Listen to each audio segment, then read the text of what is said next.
Bonjour à toutes et à tous, bienvenue sur Chave FM, le podcast de la Clusa. Si c'est votre première écoute ici, mieux vaut tard que jamais, parce que c'est le dernier épisode de notre 3e saison. Ouais, 3 ans ça passe vite, 3 ans ça fait plein d'interviews, de reportages, de souvenirs, alors c'est avec un peu de nostalgie qu'on vous annonce ici que Chave FM va faire une petite pause. Alors pourquoi ? Parce que c'est notre podcast et on fait ce qu'on veut. Et plus sérieusement, c'est un travail très prenant parmi tant d'autres, avec des newsletters, des photos, des vidéos, sans oublier notre magazine No Story No Future qui vient de sortir il n'y a pas très longtemps et qui devrait vous plaire parce qu'il y a plein d'articles, plein d'interviews, plein de reportages, plein de choses comme ce qu'on peut trouver dans un podcast. Bref, on s'est dit que pour finir en beauté, on allait faire un petit débriefing de cette aventure podcastique, un petit bilan. Alors autour de la table, j'ai l'intégralité de l'équipe communication de l'Office de tourisme de la Clusa. Attention, roulement de tambour. Nous avons Julie, Lucie, Philippine, Erin, la petite dernière du groupe. Comment ça va ce matin ? Super bien. Ouais, je sens un peu de timidité. C'est parfait. Tout va bien. Ça se lâche plus quand il s'agit de parler de Josiane Pichet et tout ça, mais on va se détendre et ça va bien se passer. Comme pour tous les autres invités qu'on a autour de ces micros, je vais vous demander de vous présenter mutuellement. Donc on va faire une personne qui présente une autre qui présente une autre, et ainsi de suite. Donc on va commencer par Julie qui va nous présenter Lucie. Super. Voilà. Alors Lucie est une très grande brune des Pyrénées. Vous allez l'entendre de toute façon. Ouais. Ton accent te Elle trahit. enchante notre bureau au quotidien avec son accent chantant. Que dire d'autre ? Elle adore dessiner. Très grande dessinatrice qui anime chaque jour notre bureau avec un Patrick aux multiples nationalités. Ouais, on pourrait presque ouvrir un blog dédié à ce Patrick. Patrick l'étoile de mer, oui, Ouais. en effet. Là aujourd'hui, Patrick est en Belgique. Voilà, c'est Voilà. ça. Au moment où on Il enregistre se ce balade podcast, tous les jours. d'ici là, il sera autre part. D'ailleurs, bonjour à nos amis belges. Oui, voilà. Voilà. Les frites, Ouais, une fois. Voilà, merci. j'arrête. Qu'est-ce que tu peux nous dire, toi, Lucie, à propos de Philippines ? Oula, alors c'est ma Trop collègue de d'en choses. face, représente Béziers, le sud. Voilà, une blonde finalement. Blonde du Sud. Plutôt sympathique, qui adore les sushis et qui gère magnifiquement la presse sur toute notre territoire, oui, finalement. Voilà. Voilà, Philippine, attachée de presse. Philippine, tu Oui. nous présentes Erin ? Erin, donc c'est la petite dernière du groupe, c'est notre alternante, encore un peu timide, mais ça viendra. Mais voilà, il est avec nous depuis 1 mois maintenant. Donc bienvenue Erin. Et dernier, alors du coup, je t'ai pas laissé le plus facile, tu vas présenter la chef. Erin, présente-nous Julie. Alors, Julie, elle est blonde aux yeux bleus. C'est la chef. Elle gère tout ce qui est communication, marketing et voilà. Et que dire d'autre ? Voilà, Elle veut manger des moules à midi. Voilà. apparemment. c'est ça. D'où le Patrick belge. Moi, je vais pas me présenter puisque vous me connaissez à force de m'entendre sur ces épisodes. C'est vrai que ça faisait un petit moment qu'on n'avait pas pris le micro et voilà, comme je le disais en intro, on va faire un petit bilan. Tout simplement, je vous ai demandé de faire vos devoirs. Est-ce que vous avez été assidus ?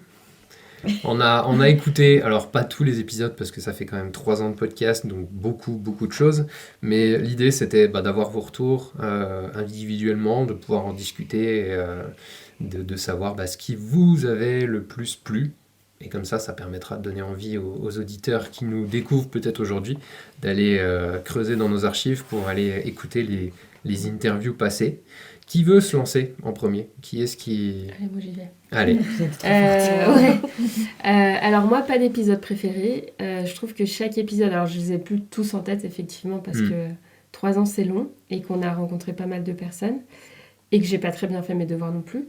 Mais ce que j'ai beaucoup aimé dans ces podcasts, dans ces épisodes, c'est qu'à chaque fois on découvrait des des petites anecdotes sur chaque personne, souvent des personnes avec qui on a l'habitude de travailler, qu'on rencontre régulièrement dans la saison ou dans l'année.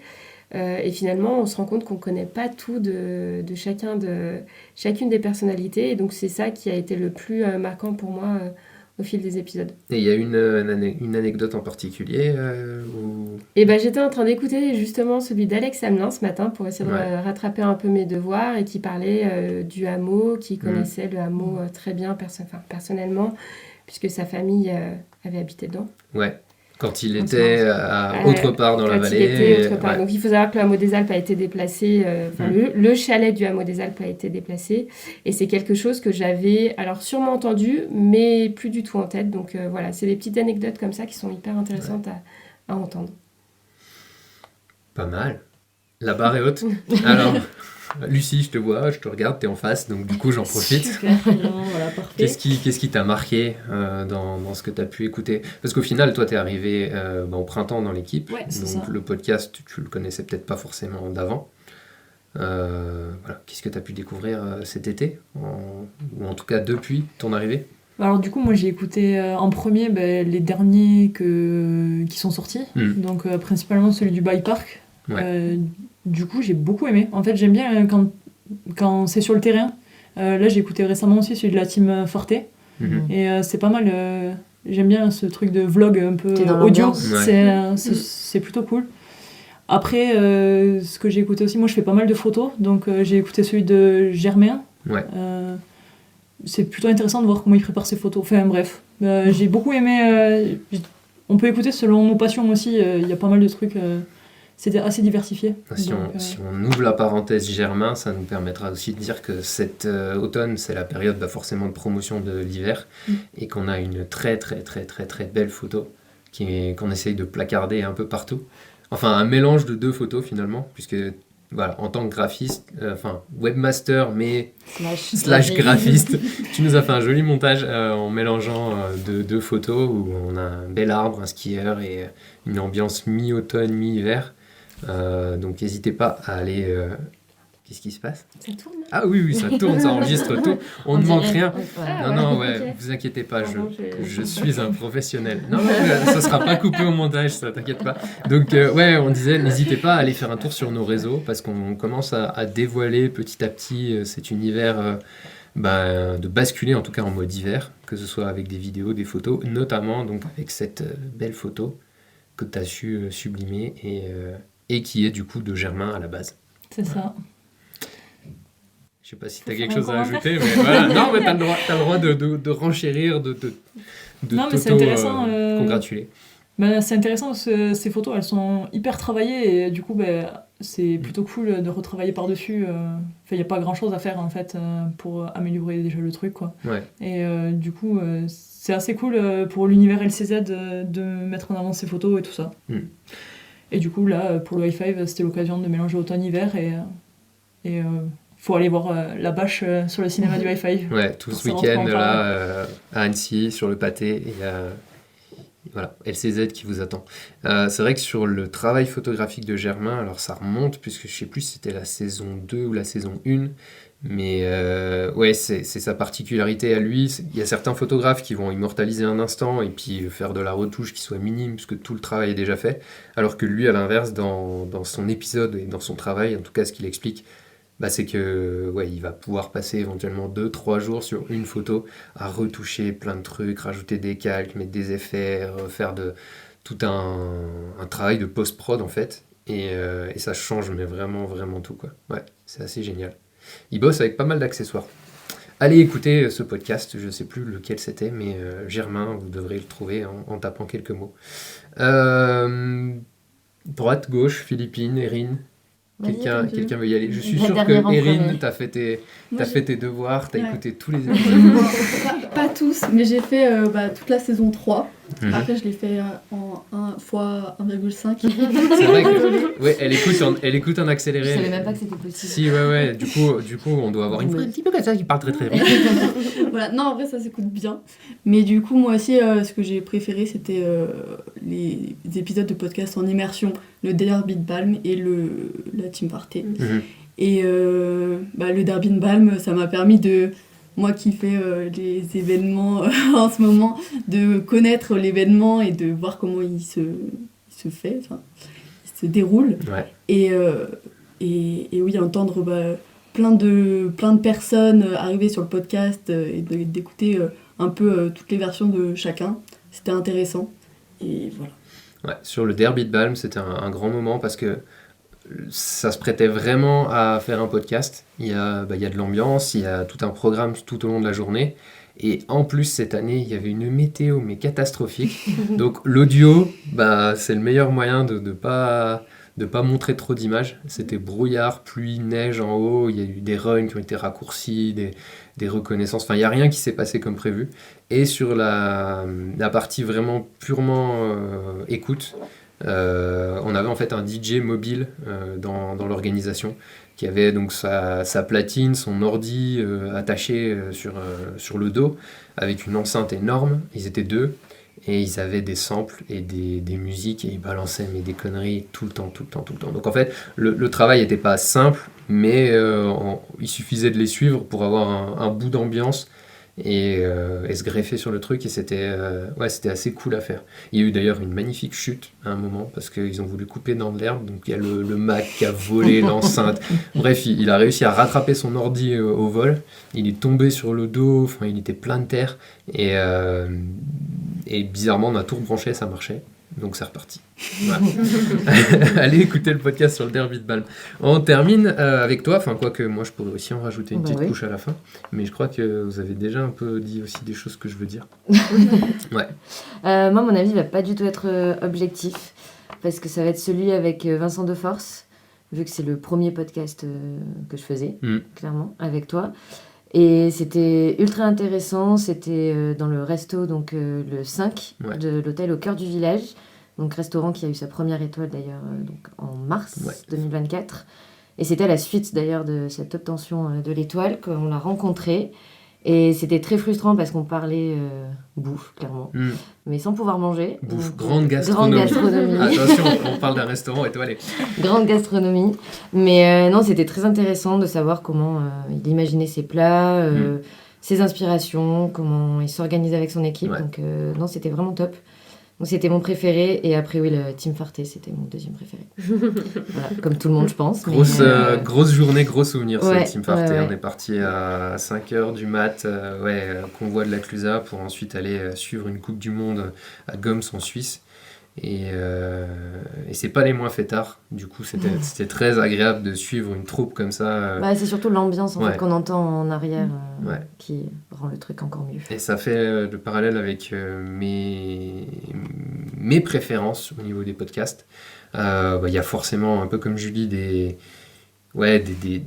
particularités, des interviews, des invités qui ont plein de choses à dire, mais en termes de format, pour avoir travaillé sur tous les épisodes, les reportages, que ce soit avec les Bike Patrol, que ce soit le Team Farté, que ce soit le Derby de Balme, c'est ce qui prend le plus de temps, parce qu'il faut couvrir, enregistrer, suivre plein de choses, mais on le vit, du coup c'est super agréable. Et le rendu, c'est vraiment un vrai reportage immersif, vlog finalement, où il manque juste les images. En étant peut-être plus équipé, ou en tout cas avec plus de moyens humains, logistiques, il y aurait moyen de faire presque de la télé, enfin, des reportages complets, des documentaires là-dessus, de couvrir un max de choses. Peut-être qu'on y viendra un jour, peut-être que certains s'y mettront aussi à notre place, ça on verra bien.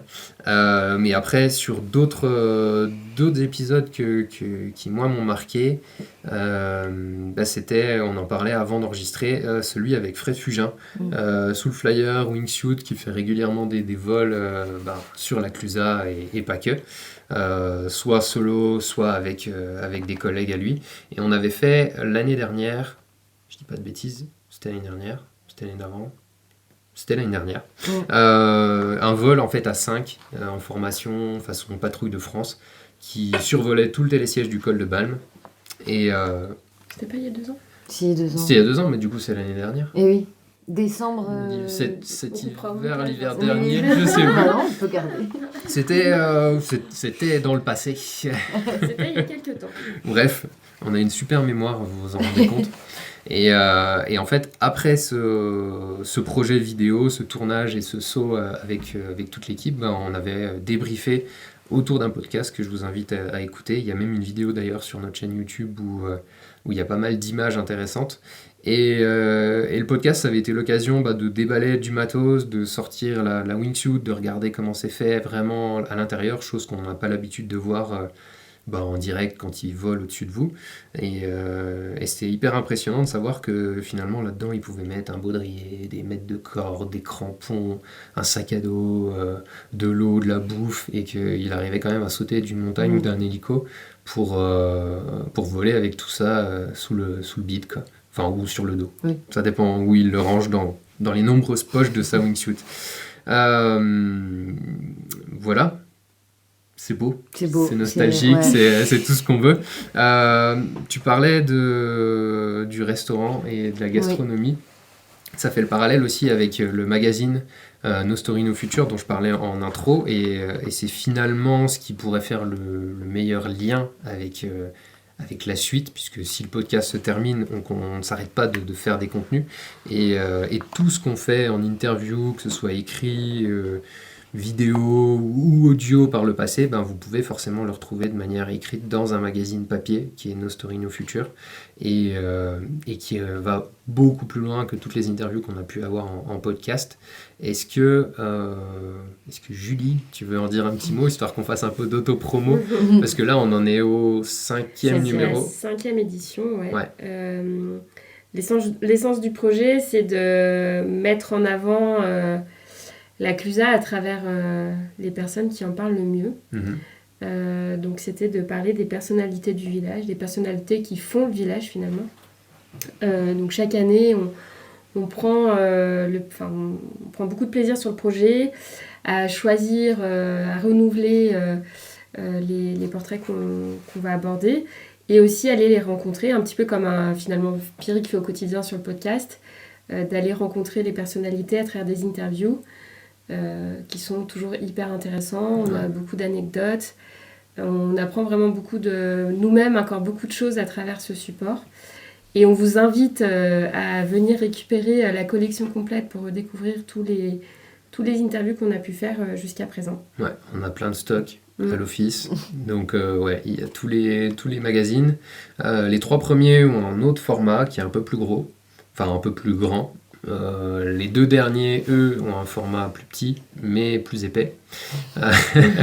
Voilà pour le descriptif. Après, dedans, il y a un travail graphique qui est monstrueux, qui est réalisé par Renaud, qui travaille à l'agence Les Alchimistes. On embrasse très fort. Qui nous aide énormément et qui doit nous aimer autant qu'il nous déteste sur les deadlines, sur la livraison de fichiers, sur les retouches, sur les corrections. Sur la V18 de la maquette. On n'en a peut-être pas eu autant que ça cette année. On a été plus le temps passe et plus on est efficace. D'ailleurs, Lucie, toi, du coup, tu étais finalement nouvelle aussi dans l'équipe. Je reviens toujours à ça. C'est un peu ta casquette. La nouvelle. Par rapport à ce magazine, toi, du coup, tu le déclines aussi en tant que webmaster sur le site web. Ça permet d'en faire des newsletters. Ça permet, de mon côté, moi, de le pousser sur les réseaux sociaux. Comment t'appréhendes la stratégie de contenu, si on veut mettre des mots compliqués sur le travail qui est fait? C'est vrai qu'il y a plus... Le mag est décliné en saison, donc ça c'est plutôt pas mal pour les newsletters. Ça me permet d'avoir du contenu toute l'année aussi pour le blog et tout ça. Après, comment j'essaye de relier chaque article à des événements qui se passent dans la saison pour que c'est une cohérence au moment où ça sort. Et voilà. Tout simplement. Oui. Après, comment as-tu appréhendé le fait d'arriver, parce qu'elle est quand même arrivée pile au moment où on était en train de rédiger les articles. Ouais, c'est vrai que tu as découvert ce boulot-là. Elle a directement été mise dans le bain, puisque les premières missions qu'elle a faites, c'était le magazine, sans même vraiment connaître la destination dans son entièreté. Donc comment tu as appréhendé les choses? Plutôt Enfin, comment tu l'as vécu, plutôt compliqué ouais. d'arriver, de devoir écrire un article sur un événement Que tu connais pas. que je connaissais pas. Ouais. Ouais. Ouais, mais Consulter, t'as eu finalement un des intervenants les plus bavards, on va dire. Ouais. Parce que t'as travaillé sur le portrait de Riton, Guidé par Henri Riton. Tovex, qui a été pisteur sur le domaine, j'ai dit sur le massif, mais oui, sur les pistes, et qui est très bavard, qui est plein d'anecdotes. C'était super. Ouais. Moi j'ai adoré, c'était la meilleure interview je pense pour commencer que je pouvais avoir. Hyper intéressant. Puis ça vraiment une connaissance du domaine, il a une connaissance du domaine incroyable quoi. Non, vous pourrez lire les anecdotes, tout ce qui est hélicoptère, tout ce qui est déclenchement d'avalanche, rando pour aller déclencher des avalanches. Dans le mag du coup. Ouais. Vous verrez tout ça, mais ouais. Non, après j'ai fait pas mal de photos aussi pour le mag de cette année. Exact, ouais. Donc ça m'a permis un peu de bouger dans le village pour aller rencontrer des gens. Non, c'était pas mal du tout. C'est pratique parce qu'au Ouais. final, t'es arrivé là, on te dit on cherche un webmaster. Puis webmaster, journaliste, photographe, graphiste, Ouais. invité de podcast, enfin voilà, C'est ça. il y a tout. Un petit Mais, couteau pyrénéen. ouais. Ça existe en vrai ça? Alors, Ça peut monter au cerveau. Oui. Oui. Vous avez découvert là-bas? Ouais, mais on utilise quand même beaucoup des opinels. Ouais, Ok. Dommage. D'accord. Je savais pas s'il y avait un équivalent ou mais non. Pas vraiment. forcément. Bah, Nous, on est bon que pour faire de la viande, finalement. mais ça tombe bien ici, c'est le fromage beaucoup. Est-ce que certains parmi vous ont des choses à rajouter? Je sais pas, avant qu'on termine et qu'on ferme cette parenthèse podcast. Eh ben, je pense qu'on pourrait simplement dire merci aux personnes qui ont participé, qui ont pris le temps de venir rencontrer l'équipe, Pierrick notamment. Pierre aussi à l'époque. Ouais, Pierre sur les Mollet. saisons passées, ouais. Voilà, une pensée à toutes ces personnes et merci à tous les auditeurs également. Et merci Pierrick. Merci Merci à vous, c'est gentil. D'avoir fait vivre ce podcast. Si vous voulez retrouver mes aventures, c'est sur les podcasts les réseaux sociaux de la Clusa, que ce soit les TikTok, tout le reste. D'ailleurs, régulièrement, on fait appel à vous qui êtes autour de la table pour des figurants. Vous avez pu apercevoir Philippine sur des photos d'automne, Lucie pour des magnifiques jetés de doigts, par exemple, pour montrer des vaches depuis un télésiège, des choses comme ça. Donc ouais, on n'est pas loin. Le podcast, pas dire que tout s'arrête. Il y a toujours le magazine, le blog, les réseaux. On vous invite forcément à vous connecter à tout ça et puis à suivre. Le mot de la fin, je sais pas, Erin, est-ce que tu veux rajouter un petit truc? J'aime bien vous embêter. Comme ça, là Ouais. Non. Non. Non. Non, elle ne veut pas. Non, j'allais dire actuellement, tu bosses sur la timeline de cet hiver. Ah Tu oui. nous prépares un joli truc graphique pour qu'on arrive à suivre tout l'agenda et tout le déroulé des événements. T'as bientôt fini? Et ben, c'est en cours, Ouais. mais c'est à suivre parce qu'il y a beaucoup d'événements cet hiver. On a 17, j'ai compté. Waouh. C'est beaucoup. T'en rêves la nuit. Carrément. Non, oui. Donc c'est beaucoup de travail du côté événementiel et du côté communication. Et hâte que cette saison d'hiver commence. Ouais. On est sous la pluie, on attend impatiemment la neige. Je pense que vous aussi. Puis Et ce soir, puis- vous êtes favorable. Ouais, c'est ça. Voilà, exactement. On va terminer ce podcast là-dessus. N'hésitez pas, en attendant forcément le début de la saison de ski, allez faire un tour sur laclusa.com. Vous découvrirez des articles. Les derniers qu'on a pu publier d'ailleurs, ça reprend les films à voir de nos riders pour cet automne. Tout ce qui a pu être filmé l'hiver dernier. Et pas que, parce qu'il y a aussi des films qui concernent d'autres saisons, mais ça permettra de patienter jusqu'au 7 décembre prochain, qui est normalement la date d'ouverture des pistes. Donc on espère bien vous voir à cette occasion, et le soir, théoriquement, on devrait se faire une belle projection de plein de films, avec des cadeaux, avec une soirée, avec un peu de fête. Donc d'ici là, écoutez ou réécoutez les anciens podcasts, allez sur notre site, allez sur nos réseaux, et on se donne rendez-vous cet hiver pour skier tous ensemble et profiter de la neige. Voilà, c'était le mot de la fin. Ça fait bizarre, on se termine comme ça. Merci beaucoup, merci à vous, et puis à très vite. Salut, Harvey. Harvey. Harvey.